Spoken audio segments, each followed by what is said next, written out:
Hey, what up guys? This is Stevie Breach coming to you here today, sitting here talking about CM Punk and a future return to WWE someday, sooner than later. There will be 1,000 people that, basically swarm to this video to swear to me that CM Punk will never return to WWE. I'm not really going to be making a case that CM Punk is returning to WWE today. I just honestly, sat back and watched all the videos, of what happened last night after WWE's Monday Night Raw ended, where The Rock came down to the ring. He, of course, filmed the ending to his upcoming movie that is based around the life of Paige, where Paige won the Divas Championship from AJ Lee on Monday Night Raw the night after WrestleMania 30. They chose to shoot that last night in LA. It honestly was a very cool thing to be a part of. One of my buddies, Luke Cara, he's been on a lot of the WrestleMania trips as well as all the SummerSlam trips that I ever went on. Make sure you go out of his way. Look him up on Twitter and read his tweets. I mean, it honestly was a very exciting experience to be a part of. And honestly, it wasn't WrestleMania. It wasn't SummerSlam. There was no access. I don't think I would ever travel to LA just for Monday Night Raw, but I can honestly tell you that I was jealous that I was not a part of that. I mean, it's not just that The Rock was there, but it just seemed like a fun experience to be a part of. And it'd be funny to ask him, what his favorite moment was. What was to be at The Rock's return when The Rock came back?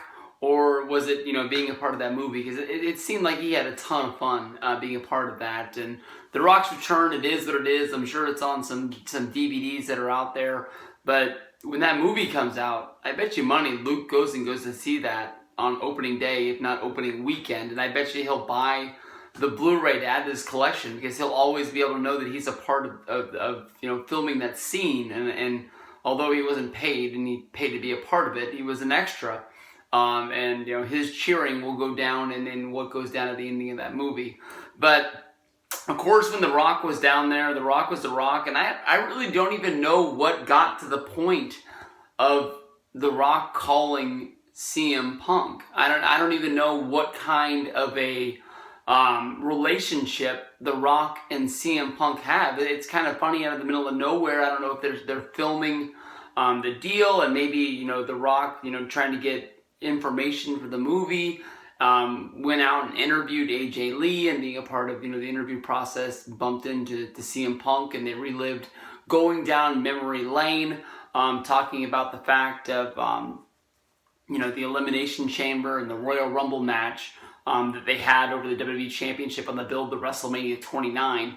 I can honestly tell you from an outsider looking in, from somebody who read The Observer and listened to a lot of podcasts, and although I don't think CM Punk is a very involved guy like a lot of wrestlers are, calling up Dave Meltzer and talking to him, I always really sort of felt that CM Punk, maybe it's not the best wording on it, but CM Punk was sort of jealous of his positioning during that time. Definitely, even on his CM Punk documentary that came out through WWE, when he talked about that he was the backup plan for John Cena on the build to WrestleMania 27.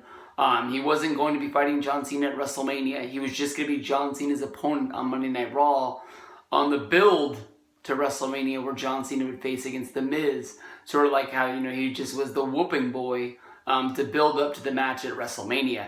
His dream was that he wanted to be the guy at WrestleMania. And although when he came back at WrestleMania 28, he fought against Chris Jericho. Easily, that was maybe the third biggest match on the show, maybe the fourth. It definitely wasn't in the top two, and his dream was always to main event WrestleMania. And even though WWE always sort of makes it seem that they have so many main event matches at WrestleMania, I think almost everybody believes the main event of WrestleMania is the last match. And that's the only main event that there is, because that's the match that you're paying to see. And that's the match that you're going to remember for years and years to come. But anyways, The Rock called CM Punk, which goes into a whole lot of other deals. They still have the ongoing lawsuit between WWE and CM Punk, where WWE is suing CM Punk over the Art of Wrestling episode, which came out a few years ago, where they talked bad about Triple H, talked bad about Vince, talked bad about the Doctor, and all this, that, and the other. So WWE helped fund the lawsuit, and that's still going on today. It hasn't been, swept under the rug. It hasn't been figured out of court. It's just paperwork on top of paperwork, and it's going on and on and on and on and on and on and on and on. But when it comes down to it, honestly, in my mind, what I want to get to, and I probably took too long to get to it, is I tweeted this out last night, and I got some retweets on it, and I still got a lot more favorites on it. I think people probably feel the same way that I feel, that when I was watching that video of The Rock calling CM Punk and all those people in the Staples Centers chanting for CM Punk, and CM Punk listened to that voicemail. It sounded like he probably listened to that voicemail after he called The Rock back. I don't listen to my voicemails. When I think of my phone and it says that I have a missed call, whether they left a voicemail or not, I just called the person back. And it sounded like that's what CM Punk did. And he said that he had been walking his dog and just wanted to see what was going on. They tried to do the whole gimmick with the FaceTime, and that didn't work. But then, basically somebody whispered in Rock's ear that, cut that shit out. Probably Vince didn't like what was going down. But the one thing that I'm trying to get to is that there was a tweet by Clique Compton, who's a really good friend of CM Punk. He probably knows the real CM Punk and not the CM Punk that all of us know from watching TV and watching wrestling. And he just tweeted out, I'm sure he's a wrestling fan just like everybody else and has an opinion on what's going on, that if WWE would just drop the fucking lawsuit, they'd probably have a pretty good chance of bringing CM Punk back. And that's what all the fans want. I'm sure at this point, Vince, Stephanie, Triple H are pissed at the point that, anytime WWE goes to Chicago, almost anytime WWE puts on a 205 live match on Monday Night Raw, anytime anything starts to suck, anything that they pitch with a storyline that is just fucking horrible, they go along with it, fans chant CM Punk, CM Punk. The guy has been gone from the company for, I guess you can say, 3 years now. And fans will not forget. I mean, when you look back over the history of time, the Ultimate Warrior walked out and, he went and worked for WCW and, then just faded away. Bruno Sammartino, even though he probably was at the end of his career, just he drew a line in the sand, and he just basically said that he would never work for Vince again. And, CM Punk, honestly, from the wrestlers of my generation that I've watched, has basically said the same thing. There's a lot of guys out there, like Jim Cornette, the wrestling personality, famous wrestling manager from the NWA, did a lot of creative things with WWE. He's basically said that he'll never work for him again. But honestly, maybe not to induct somebody, but I think honestly, if WWE was going to put in one of Jim Cornette's tag teams and ask Jim Cornette to be a part of the Hall of Fame induction, I don't think there's any chance in hell that Jim Cornette's going to turn down the chance to be in the WWE, no matter what he feels about WWE's creativity today, or the way that things ended up for him in the company. I think that if it comes down to it and he can be a WWE Hall of Famer, I think he's going to take it. CM Punk, to me, honestly, is a guy that I think believes in his beliefs, and it is what it is. He walked out of the company. I think that, honestly, he probably thinks about wrestling, and he probably wonders, what would have happened if this happened or that happened. But I think it's definitely going to be a hard take for CM Punk to come back to wrestling. But I bet you, honestly, last night when he got that voicemail and he heard all those people in the Staples Center cheering for him, he probably remembered something that he hasn't thought about, honestly, in a long time. He had his fight for UFC. He trained for it for, I guess you can say, about 2 years. He lost. He lost pretty fast. He says that he wants to keep on going with MMA. UFC hasn't released him yet. I think that, honestly, if UFC did release him, I think that he would go to Bellator. I think it'd be pretty an easy thing for Bellator to pick him up and bring him in, even if it is just for one fight for themselves, to bring ratings, bring fans, and shed some light on their company. When they brought in big names to the company, whether if it's Tito Ortiz, whether if it's who else is about, but Rampage Jackson. I mean, they always, surprisingly, even though everybody knows those guys are washed up and they're not what they are, people tune in, people watch, people pay the money.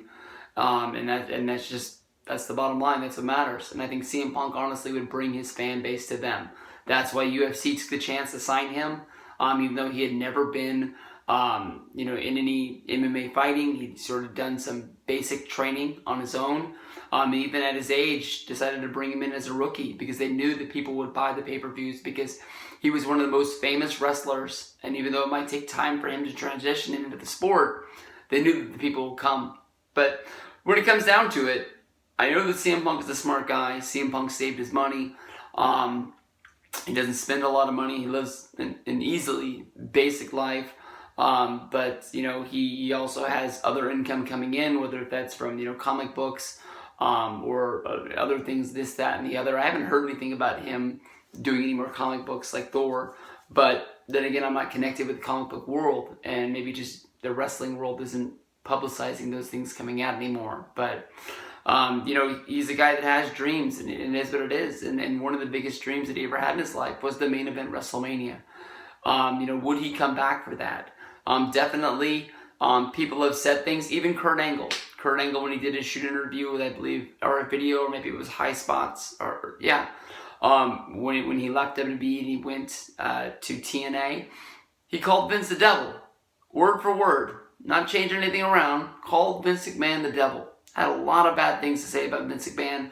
Basically pointed the finger at Vince for every bad thing that ever happened in his life, from drug abuse to alcohol abuse, his divorce, this, that, and the other, all Vince's fault. Because Vince wouldn't give him time off the road.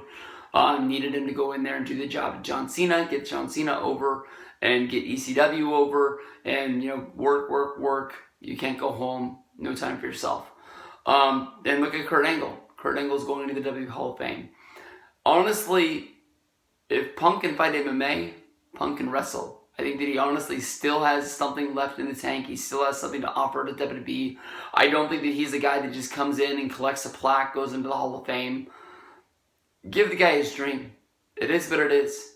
I mean, it's not going to be Vince that seals this deal. It's not going to be Triple H, definitely, that seals this deal. When it comes down to it, I think he hates Triple H more than he hates Vince. But it takes some sort of an outside person to seal that thing to come together. Whether that's one of the main reasons why Shane McMahon is coming back to the company. Shane has pulled off some big deals in his time. People have said that Shane wasn't the best person when it comes to creativity with storylines and writing and things like that. But, one of the big reasons why Mayweather came and did WrestleMania 24 was because the deal was brokered by Shane McMahon. That was an outside dream that Shane had to bring in Mayweather. He wanted to bring in De La Hoya. They wanted to pay off the big boxing match that they had. Thought maybe you bring that into sports entertainment with wrestling. Maybe WrestleMania 24 would get a huge kick in the pants with boxing fans coming over and watching wrestling because they want to see Mayweather versus De La Hoya one more time.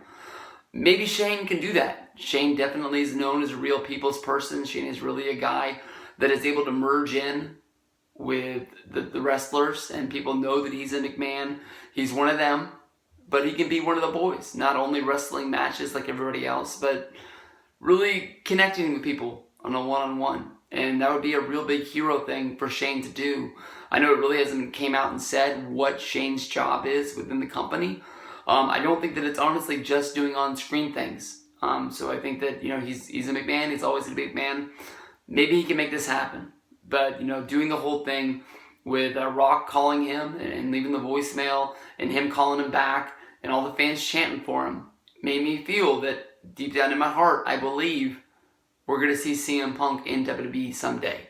Not today, not tomorrow, maybe not WrestleMania 33, maybe not even WrestleMania 34. But someday he'll be back in the ring again.